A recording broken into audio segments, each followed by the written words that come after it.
Bon.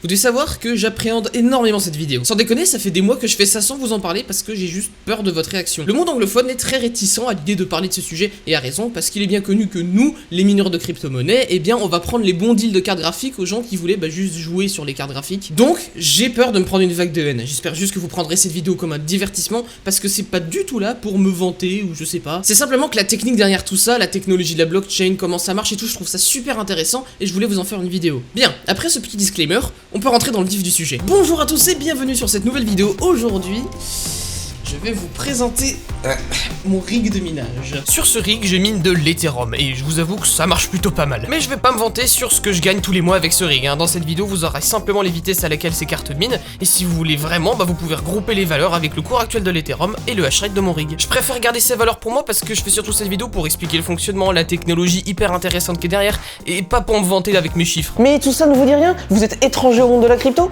Eh bien je vais vous expliquer tout ça. Mais avant toute chose, sachez que cette vidéo elle est sponsorisée par AliExpress. On connaît tous AliExpress et en vrai, pour ce dont je vais vous parler aujourd'hui, c'est juste le truc parfait. Beaucoup de matos que vous allez voir dans cette vidéo, notamment ce qu'on appelle les risers, je les ai achetés sur AliExpress. Je pense que c'est l'endroit parfait pour ce genre de choses, parce que de 1, on trouve tout ce qu'on veut, et surtout, on trouve ça vraiment pas cher. Sur un site concurrent que vous reconnaîtrez sûrement, on va par exemple retrouver des risers beaucoup plus chers que ceux que j'ai achetés, alors qu'on peut clairement voir que c'est les mêmes. Donc ouais, quand je regarde pour acheter ce genre de truc, je regarde aussi sur AliExpress, parce que quasiment à chaque fois, il y a moyen d'avoir ça moins cher. Puis on trouve vraiment de tout, par exemple récemment, j'ai acheté ce truc pour ma bagnole. C'est génial, non? C'est un truc qui ajoute les phares automatiques avec ce capteur de luminosité intégré. Il remplace le bouton Volkswagen de base et ça marche super bien. Mais je vous vois venir, vous allez me dire que la qualité laisse souvent à désirer. Alors oui, c'est sûr, ça dépend. Par exemple, moi, mon bouton, comparé à du Volkswagen allemand, c'est pas la même. Mais ils vendent aussi des trucs de marque. Par exemple, ils m'ont envoyé un SSD Samsung. Alors certes, c'est badgé chinois, mais au final, ça reste un SSD Samsung. La qualité, elle change pas. Et c'est en vente sur AliExpress. Et on va vérifier ça en faisant un petit test. Pour ça, je vais sortir mon fidèle lecteur externe de disque dur. Je sais très bien que ce sera pas le même résultat que si j'avais branché le disque en interne, mais au moins ça vous donnera une vague idée pour savoir si le disque est fake ou pas. Donc je branche mon petit disque, hop, j'allume. On va faire un petit cristal disc mark. Bon, en fait, je l'avais déjà fait, donc voici les résultats. On voit en effet qu'on est limité par l'interface USB de mon lecteur, mais on voit surtout grâce à ces chiffres que on est bien en présence d'un SSD Samsung. Et puis honnêtement, avec ce qui a marqué dessus, ça ressemble vraiment à Samsung. Moi, j'avais pas vraiment de doute à la base. Donc voilà, moi, mon conseil, c'est quand vous voulez acheter un petit truc, pensez aussi à aller voir sur AliExpress. Ça peut valoir le coup et ça peut être bien moins cher. D'ailleurs, sachez qu'en ce moment, c'est le 12e anniversaire d'AliExpress et ils en profitent pour faire pas mal de promos. Par exemple, vous avez un code promo sur tout le site qui sera valide du 20 mars au 2 avril. C'est le code COLOS6. Mais vous pouvez aussi voir ça avec les liens qui sont dans la description de la vidéo. Déjà, on va se poser une question essentielle. Pourquoi est-ce qu'on utilise des cartes graphiques pour miner? Comment on fait pour miner avec du hardware comme ça? Eh bien, on va voir ça tout de suite dans Qui veut gagner des cryptos.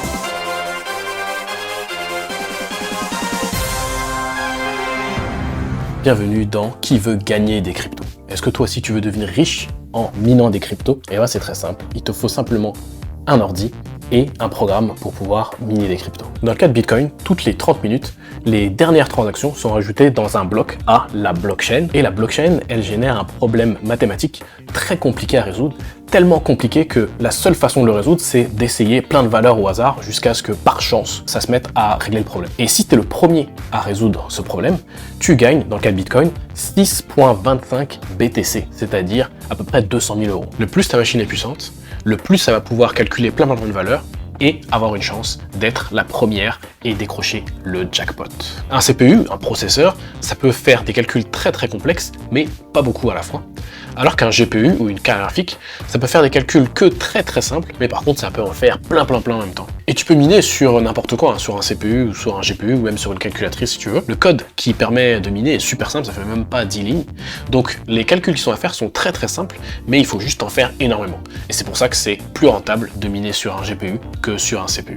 Merci à toi mon cher Cockadmin. Si vous êtes intéressé par le sysadmin et le monde de la crypto, eh bien je vous invite à aller voir sa chaîne et en particulier cette vidéo là. Donc en fait ce qu'elles vont faire ces cartes graphiques, c'est qu'elles vont calculer des hashes et ces hashes ils vont servir à miner des blocs. Le problème c'est qu'avec un rig comme ça peut prendre plusieurs années à trouver un bloc. Du coup moi je mine vers ce qu'on appelle une pool de minage. Cette pool elle permet de regrouper la force de minage de centaines de milliers de petits mineurs et ça va permettre avec cet énorme agrégat de machines de miner des blocs de manière réaliste. Chaque fois que quelqu'un mine un bloc, la pool récupère 2 Ethereum qui sont redistribués à tous les mineurs en fonction de leur hash rate. D'ailleurs le hash rate c'est le nombre de hash que va passer votre rig à la seconde. Par exemple moi j'ai 336 méga hash avec tous mes rigs, ça veut dire que je fais 336 millions de hash par seconde. D'ailleurs, spoiler, c'est déjà pas mal comme hash rate. Pour vous donner un ordre d'idée, eh bien une 1060 ça fera environ 20 mégahash, et une 3070 elle en fera 60. J'utilise pour faire fonctionner tout ça une distribution Linux nommée HiveOS. C'est assez connu dans le monde de la crypto parce que ça permet d'avoir de bien meilleures perfs qu'avec Windows et surtout on a une jolie interface web pour gérer le rig. Je vais y retrouver mes cartes, leur vitesse de ventilo, leur hash rate, leur conso, je peux les overclock, modifier leur BIOS, avoir des stats, enfin bref, il y a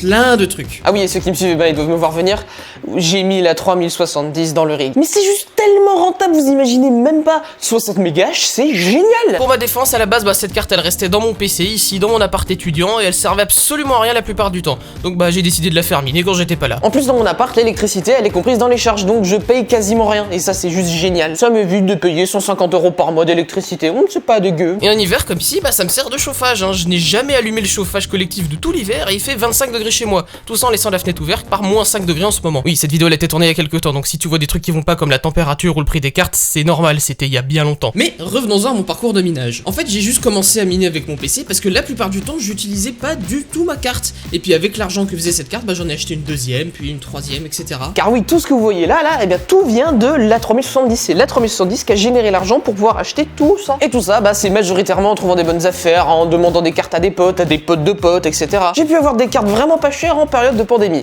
Et ça, c'est génial. Donc ouais, c'est vraiment pas mal. Mais maintenant, regardons de plus près le côté hardware. Vous voyez que le rig il est plutôt honteux, et c'est normal, c'est penser à l'économie. Vous voyez aussi que je suis pas comme la plupart des mineurs qui ont 8 fois la même carte graphique, mais que j'ai vraiment que des cartes différentes. J'ai juste pris les opportunités comme elles venaient. Donc, voici un résumé du système. Tout tient sur cette étagère en métal Amazon Basics. J'ai une carte mère plutôt ancienne sur l'étage du dessus qui est reliée au GPU du dessus, et une carte mère encore plus ancienne pour les GPU du dessous. Le premier système est relié à deux alimes, l'alime 850 watts Aorus et une alime de serveur 1200 watts avec une breakout board, qui alimente les GPU qui lui sont suspendus. Cette petite carte permet d'adapter 7 alimes de serveur pour me sortir des 8 pins d'alimentation GPU, ce qui est quand même vraiment pratique quand on sait que la plupart des bonnes alimes ATX n'ont pas plus de 6 connecteurs 8 pins. Les risers, ce sont ces petits dispositifs qui permettent de déporter les GPU de la carte mère. C'est super utile parce que sinon j'aurais pas du tout la place pour tout brancher. D'ailleurs j'utilise aussi ce dispositif pour quadrupler l'espace sur le connecteur PCI. Ça marche plutôt bien quand ça veut. Le problème avec ça, c'est que j'ai atteint la hard limit de cette carte mère. En effet, elle est plutôt ancienne et il n'y a pas de chipset ou de ligne PCI direct vers le CPU comme sur un système moderne. Mais il y a plutôt un système où toutes les lignes PCI vont d'abord vers le Northbridge, qui est l'ancêtre du chipset, et il n'y a aucune ligne directement connectée au CPU. Et à cause de ce vieux système, j'ai pas mal d'incompatibilité avec le fait d'avoir beaucoup de périphériques PCI, et c'est d'ailleurs pour ça que c'est un peu compliqué de rajouter énormément de GPU. C'est pour ça que la limite c'est 6 GPU. Au-delà, il veut juste pas démarrer, peu importe dans quelle configuration. Du coup, j'ai dû prendre une seconde carte mère dans un PC complètement random où j'ai branché des nouveaux risers, sauf que celle-ci, elle est alimentée que par cette alime 1000 watts de chez Corsair. Ces cartes, elles sont isolées par du carton. Alors oui, je sais que c'est pas ouf du tout, mais ça reste temporaire. Et le problème avec ce genre d'installation, c'est que c'est pas super stable. C'est l'enfer, vraiment. Ça plante tout le temps, pour rien en plus, et c'est juste même pas consistant. Il y a vraiment des problèmes qui n'ont absolument aucun sens, et c'est extrêmement frustrant. Des fois les risers posent problème et j'ai des erreurs avec les GPU, des fois c'est des drivers qui crashent, des fois c'est des soucis de freeze incompréhensibles. Il suffit par exemple que quelqu'un s'asseye sur ce canapé pour que le rig du haut crache à cause d'une erreur de driver. C'est chiant. Le rig du bas, des fois, après des jours de minage sans problème, il va complètement freeze, ou alors il va démarrer uniquement avec 2 cartes graphiques ou 3, mais en détectant la 1060 comme une P106, alors que c'est pas le cas. Donc des fois, je dois le redémarrer 3 fois de suite pour que la carte elle apparaisse. Ah oui, il y a aussi l'alimentation russe qui détecte un problème électrique parce que quand je la redémarre, elle se coupe instantanément. Alors qu'une fois démarrée, elle peut y avoir 20 jours d'uptime, il y a aucun problème. Enfin bref. C'est le giga bordel. En plus, le fait d'avoir une alime de serveur allumée en permanence, ça fait un truc giga bizarre. Quand l'alime Aorus se coupe, les cartes restent allumées parce qu'elles sont alimentées par la lime de serveur. Mais le ventilateur tourne toujours. Ça veut dire que l'électricité, elle passe à travers la carte, à travers le riser, puis dans la lime, puis dans la carte mère jusqu'au ventilo. C'est pas du tout censé faire ça. D'ailleurs, on le comprend bien parce que quand ça fait ça, le ventilo de la lime, il s'affole. Ça doit pas être bon tout ça. Ah, et j'ai tout mis sur des prises connectées parce que quand ça freeze tout seul et que je suis pas là, faut forcer le reboot. Donc dans le BIOS, j'ai demandé à ce que dès que le courant revient, le PC démarre. Et comme ça, c'est réglé. Sauf avec ce problème. Des fois, je dois le faire une dizaine de fois avant que ça daigne démarrer, c'est un délire. Ça ressemble beaucoup à une mise en protection de la lime, du coup, bah prochainement, ce que je vais faire, c'est que je vais juste mettre tout ça dans un vrai rig pour que ça fonctionne bien. D'ailleurs, c'est pas la faute de la lime de serveur, hein. Même en l'éteignant, j'ai le même problème. Bref, en attendant, j'essaie juste de redémarrer le moins possible. De l'autre côté, mon rig est en constante évolution. Je rajoute tout le temps des cartes, je modifie des choses, donc je pourrais vous faire des updates en story ou en short si ça vous intéresse. D'ailleurs, j'ai ces deux cartes là qui marchent pas, dont une envoyée par un abonné, hein, je te remercie d'ailleurs. Si ça vous intéresse que je les répare en vidéo, ça peut se faire. Bon, maintenant, on va parler éthique. J'en entends déjà me dire, ouais, mais tu prends les cartes dans les mains des gamers, t'es vraiment un enfoiré. La réponse que j'ai, c'est oui. Et non. Oui, parce que certaines cartes, je les ai achetées sur Le Bon Coin. Mais non, parce que je les ai achetées à un prix relativement élevé. Genre la RX 570, là, je l'ai achetée 300 €. L'annonce, elle était déjà là depuis plusieurs jours et y a aucun gamer qu'en voulait. Du coup, bah, je l'ai prise. Hein. Et également non, parce que j'ai acheté la plupart de ces cartes à des connaissances. Et donc, de toute façon, elles se seraient pas retrouvées sur Le Bon Coin. Et d'ailleurs, hein, je vous vois venir un ouais à Horus, il préfère t'envoyer des cartes plutôt que de les vendre à des gamers. Non, ça marche pas comme ça. Ce GPU là, il a été envoyé à pas mal de presse, dont des youtubeurs, lors de la sortie des RTX 3000 pour faire des tests. Donc, quoi qu'il arrive, Horus aurait pas pu le reprendre comme ça et le revendre à des gens. Donc voilà, c'est pour ça d'ailleurs qu'il a terminé chez moi. Et je vous vois encore venir, hein, vous allez me dire que j'use les cartes en minant toute la journée. Bah en fait, pas vraiment, parce que étant donné qu'elles tournent en permanence, elles font pas des cycles de chauffe, refroidissement, chauffe, refroidissement. Donc les matériaux et les soudures vont pas se dilater, rétracter en permanence comme ça le ferait dans un PC gamer. Donc dans un certain sens, oui, en faisant ça, j'évite le vieillissement prématuré de ces cartes. Et oui, je sais très bien qu'il existe la dégradation du silicone, mais c'est tellement infime que juste je le prends pas en compte. D'ailleurs, à Horus, hein, si vous regardez ça, là je mine avec, ok, mais le jour où je veux revendre mon rig, hein, vous inquiétez pas, la 3000 elle repart direct dans mon PC. Parce que oui, pour l'instant dans le PC, bah, j'ai une 1050 Ti, hein, alors j'ai fait exprès de mettre une carte de 4 Go pour pas être tenté de la mettre dans le rig. Et pour ceux qui se demandent pourquoi les mineurs ils veulent absolument une carte graphique de 6 Go ou plus, c'est tout simplement parce que à chaque fois que vous démarrez le rig, la blockchain elle doit être chargée dans la mémoire vidéo de la carte graphique. Et le problème c'est que récemment elle a dépassé les 4 Go. Donc vous devez avoir une carte de plus de 4 Go si vous avez envie de miner de l'Ethereum. Et oui, il existe des crypto-monnaies qui peuvent miner sur des plus petites cartes. Le problème c'est qu'en ce moment le plus profitable c'est l'Ethereum. Donc c'est pour ça que tout le monde fonce sur ces cartes là pour avoir de l'Ethereum. Et c'est aussi pour ça que je mine de l'Ethereum en ce moment. C'est juste parce que c'est le truc le plus stonks que je peux avoir. Ah oui, il y a encore une carte que vous voyez pas, c'est ma 2070 Super qui est chez mes parents et qui mine aussi. D'ailleurs, si vous cherchez des cartes pour jouer, eh bien j'ai eu connaissance d'un site qui peut vous aider à en avoir facilement. Alors c'est pas sponsor, hein, mais ils ont des conseils pour vous aider à réussir des drops de cartes graphiques. Donc bon, ça peut probablement vous aider à trouver une carte pour jouer. D'ailleurs, j'ai pu leur gratter des risers, hein, parce que justement ils pouvaient pas sponsor parce que ils utilisent des liens d'affiliation pour avoir leur croûte, mais du coup bah ils m'ont acheté des risers sur Amazon et bah merci les gars, je vais avoir ça. Enfin ça, c'est le côté éthique face aux gamers. Mais maintenant, qu'en est-il du côté énergétique? Ah oui, avec 1500 watts de conso, c'est sûr que c'est pas écolo le bordel. Mais je peux me défendre en disant qu'en France, eh bien l'énergie elle est quasiment décarbonée, donc voilà, j'ai pas vraiment de scrupules à miner. D'ailleurs, bah j'ai dû faire gaffe au branchement dans mon appart, par exemple, j'ai dû mettre ma bouilloire sur un autre circuit pour éviter qu'il y ait tout qui disjoncte. Maintenant, est-ce que je vous conseille de vous lancer là-dedans?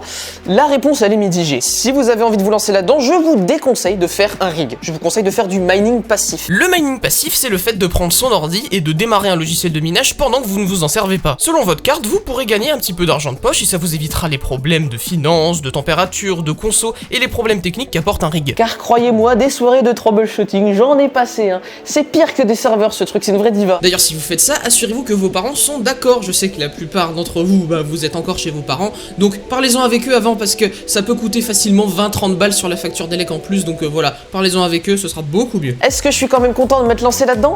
La réponse c'est quand même oui, parce que je suis quand même étudiant et ça va me permettre de me dégager un petit peu de sous tous les mois, ça va me permettre de payer le diesel pour la Polo.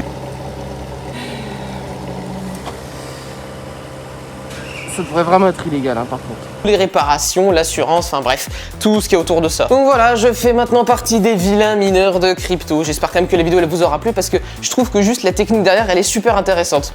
Et j'espère que vous m'en voudrez pas trop. Donc voilà les gars, si cette vidéo elle vous a plu, tant mieux. Et bien je vous invite à venir en discuter sur discord.imotech.fr. Je suis sûr qu'ils sont plutôt chauds pour la crypto d'ailleurs là-bas. Bon allez, moi sur ce les gars, bah, je vous dis salut à tous et à la prochaine pour d'autres vidéos. Allez, salut les amis.